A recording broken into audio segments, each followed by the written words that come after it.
Howdy, Immortalium here, and today I'm going to be reviewing something that's quite unusual in comparison to the manga that I usually review, and that is the Four Immigrants Manga, written by Yoshitaka Kiyama, although he named himself Henry Kiyama while he was in America. First thing to point out is that this is the oldest manga in my collection now, along with the oldest manga that I've read.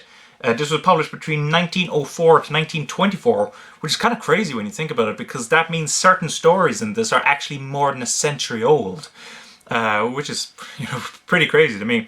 Beyond that, there's a lot of people are going to have issues with this being called a manga, because there's many aspects to it that aren't quite manga-like, and understandably people are going to have an issue with that. I myself consider it to be a manga, and a lot of people do. But, I'll get on to, those aspects that people might have an issue with in a while. But let's start off with what this story is about. So what is the Four Immigrants Manga about? It is about four Japanese immigrants who immigrated from the Japanese Empire to America. Basically, they decide to name themselves Western names in order to better integrate themselves into Western society. And they all kind of have their own goals, like Henry, who is, the author himself, wants to study Western art. He's already familiar with Eastern art, but he wants to study Western art and to combine Eastern art and Western art and to create a new art form. Fred wants to become a rice farmer, a very successful rice farmer, and to become wealthy. Charlie wants to study the democratic systems of America and to see how it compares to, Japan. And Frank wants to become a wealthy entrepreneur and to import goods from the Japanese Empire, thereby contributing to its economy. So those are their goals, and basically the rest of the story dealing with their everyday life. What's interesting to note is that for the majority of the book, it focuses almost specifically on Charlie and Frank. We see very little of Henry, and Fred disappears almost entirely until near the second half. So for a long time it's just simply focusing on Charlie and Frank and the awkward things that happen to them. What are the awkward things I'm talking about? Well, let's start out with, at the beginning they decide to do what all the other Japanese are doing, which is to work in the homes of Americans, doing their dishes, cleaning their laundry. Because of their bad English, there's a lot of misunderstandings that happen, and that quite often leads to them getting fired. And, it's the wacky hijinks, but it's also got a kind of, it shows how the Japanese themselves were treated at the time, which was very badly. There's a lot of historical events that happen. Like, for example, there's the Great San Francisco Quake, which was, this huge earthquake that happened in San Francisco. And actually, the fires that the earthquake caused more damage than the actual earthquake itself. So we see their reaction to that. We see how there was this time when the American government wanted to separate Japanese school children out from American school children to have them educated in a separate center. There's a lot of things that happen at the time, a lot of events that happen at the time, and as you can expect, there's a variety of notes and commentaries at the back just explaining, all those historical events, how they relate to the story, etc., etc. So the best way I can describe this is it's a slice of life of what Japanese American life was like at the time, which, suffered a lot of prejudice, a lot of racism, a lot of misunderstandings, etc., etc. And because of that, it's really, really interesting from that regard. Now the other thing, and this is the weaker part I think, is that it's also meant to be funny, it's meant to be comedy. But as the translator, Frederick L. Schodt, who is the guy who discovered this and translated it, and he's translated a variety of other works as well, like Osamu Tezuka, Pluto, etc., etc. He says that a lot of the jokes that were present in the original edition are untranslatable because they're based on Japanese word puns, which the author has retained in the back of the book to explain, what the original joke was. But understandably, when he was translating it, he had to try to convert it into an English pun, which doesn't work quite as well as the original Japanese pun, unfortunately.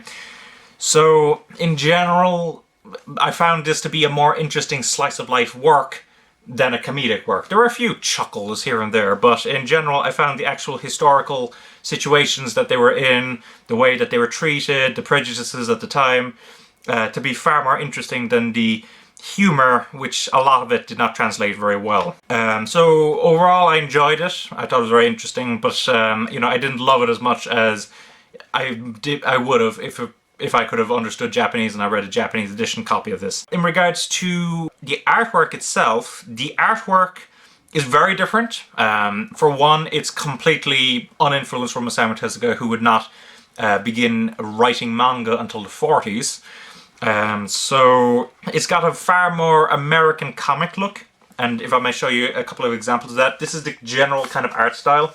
It's also very rigid in panel use. There's always 6 square panels per page, with a chapter being made up of 12 panels. Because of that, I do feel it is kind of stiff. Now, understandably, they were discovering comics at the time, and so you have to give them a bit of leeway on that. I know that there's going to be a lot of people who have issues with the actual art style itself because it does not resemble manga. This is partially what I was mentioning earlier. I quite like the art style. I think it holds up surprisingly well. I think there's a lot of style to it. There's a decent amount of detail. Overall, I like the art style. But I do understand that a lot of people will have issues with it simply because it does not resemble modern manga. You have to remember that this is before a lot of the modern manga influences occurred. So of course it was going to get influenced more by American art styles.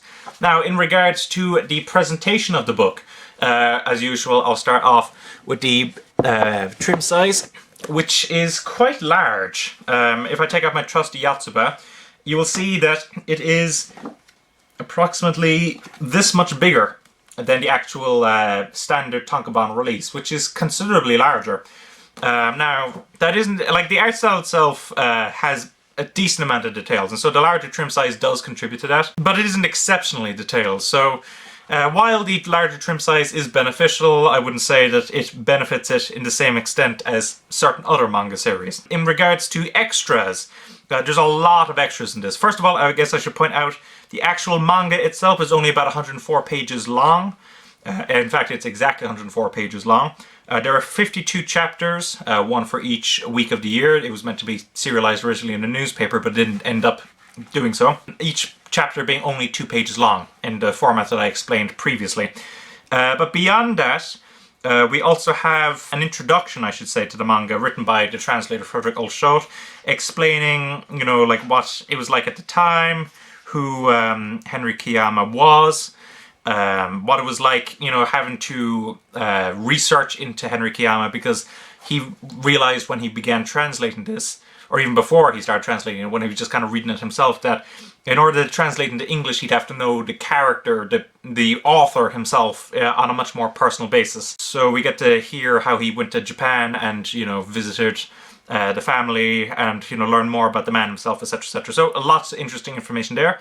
As I said before, there are notes and commentary explaining various aspects of the manga itself, you know, like, for example, the events that are happening, how society is at the time, some of the puns that couldn't be translated properly. And there's a considerable number of pages devoted to that. I would say approximately 12 to 14 pages are devoted to that. So lots and lots of notes, and it's a very, very educational piece. And then we have an afterword, just kind of explaining, you know, what happened to Henry Kiyama after he wrote this. So overall, quite a lot of extras. So overall, lots and lots of extras. I would have to commend Stonebridge Press for the presentation. It's an excellent presentation. And of course, I should mention that the paper quality itself is also great. So overall, what do I think of the Four Immigrants Manga? Really, really interesting, I think, as a historical piece, as, you know, to learn how Japanese were treated at the time, you know, what their daily life was like, what was happening at the time in San Francisco, because that's where it's set. But I do think that it's pretty untranslatable in the comedic area, which is unfortunate. I would have liked to see this more as a comedic work. That's not to say, like, the translation itself does do pretty decent translations of the puns to a point where I can chuckle every so often. But they're clearly not as strong as the original Japanese puns, which of course are untranslatable. So I do think that it suffers in that regard, but overall I'm very happy to have read this, and I'm very happy to have it as part of my collection. It's definitely one of the more interesting titles that I have in my collection, and I would recommend that if you're interested in, you know, historical, you know, Japanese relations in America, then this is well worth picking up. And also, if you're looking for a manga that's, you know, kind of different from normal manga, you know, a different type of slice of life, this is well worth picking up. Just don't go into it expecting, you know, laugh out loud laughs, because unfortunately you're not going to get that. But overall, I do recommend this if you're into, you know, older manga, different types of manga, and like how manga itself developed. Thanks for watching. Don't forget to comment, rate, subscribe, and bye-bye.